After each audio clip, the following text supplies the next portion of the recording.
చొప్పదండి శాసనసభ్యులు గౌరవ ఎమ్మెల్యే బెల్పల్లి సత్యం గారి మీద రవిశంకర్ గారు ఆయనకు వస్తున్న ప్రజాదరణను ఓర్చుకోలేక కొండగట్టు గిరి ప్రదక్షిణ ఒక మంచి దైవ సంకల్పంతో మంచి మనసుతో 20 రోజుల క్రితమే తను కొండగట్టు గిరి ప్రదక్షిణ చేయాలని నిర్ణయించుకొని పార్టీ శ్రేణులకు పార్టీలకు అతీతంగా దాన్ని చెప్పడం జరిగింది.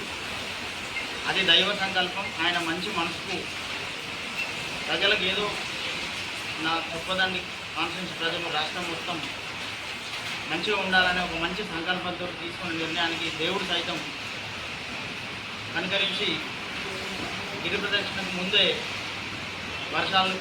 వర్షాలు స్టార్ట్ అయ్యి ఇలా చెరువులు వాగులు నిండుతున్నాయి. ఈయన మంచి సంకల్పంతో చేసిన పనికి తనకు వస్తున్న ప్రజాదరణను జీర్ణించుకోలేక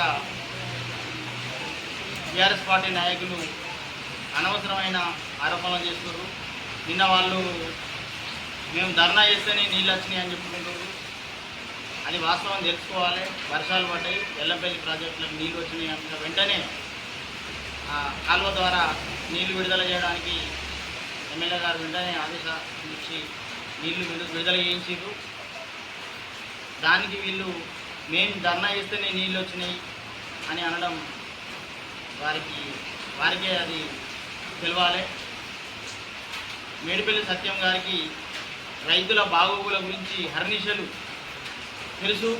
ఆయన గ్రౌండ్ లెవెల్కి వచ్చిన ఒక మంచి నాయకుడు.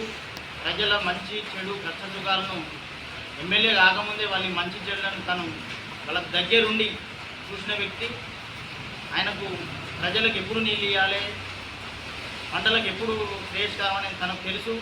ప్రతిసారి కాంగ్రెస్ గవర్నమెంట్ వచ్చిన ప్రతిసారి జనవరినే రైతులకు నీళ్లు విడుదల చేసి అడగకముందే దాన్ని ఎప్పుడు వస్తే బాగుంటుందని అడగకముందే తనే అడిగి తన నాయకుల ద్వారా రైతుల ద్వారా తెలుసుకొని ఎప్పుడు ఇస్తే బాగుంటుందో మొదటికెళ్ళి చూసిన వ్యక్తి కాబట్టి రైతుల కోసం హర్నిశలు రైతులు కాకుండా కాన్స్టిట్యున్సీ ప్రజలలో ఎవరికి ఏ ఆపద ఉన్నా మంచి చెడైనా ప్రతి విషయంలో కంటికి రెప్పలాగా తన కాన్స్టిట్యున్సీ ప్రజలను కాపాడుకుంటున్నారు.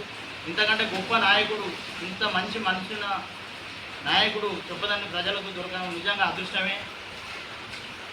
అంత మంచి నాయకుని మీద అనవసరమైన విమర్శలు చేయడం, రవిశంకర్ గారికి రైతుల గురించి మాట్లాడే అర్హత కూడా లేదు. తను రైతుల కోసం ఏ రోజు కూడా తను ప్రయత్నం చేసిన సందర్భాలు లేవు. రైతులకు తన కోసం రైతులు పంటల కోసం తన దగ్గరికి వచ్చి మాట్లాడినప్పుడు తను ఏ విధంగా చేసిండో అది రైతులకు తెలుసు, చొప్పదండి కాన్స్టిట్యున్సీ ప్రజలకు తెలుసు. ఆయన అధికారం ఉన్నప్పుడు చేసిన దాన్ని ప్రజలు అది గమనిస్తున్నారు. ఇప్పుడు సత్యం గారు చేసిన ప్రతి పనిని గమనిస్తున్నారు. తనకు వచ్చే ఈ ఆదరణను చూసి ఓర్చుకోలేక అనవసరమైన ఆరోపణలు చేస్తున్నారు. ఇది మంచి పద్ధతి కాదని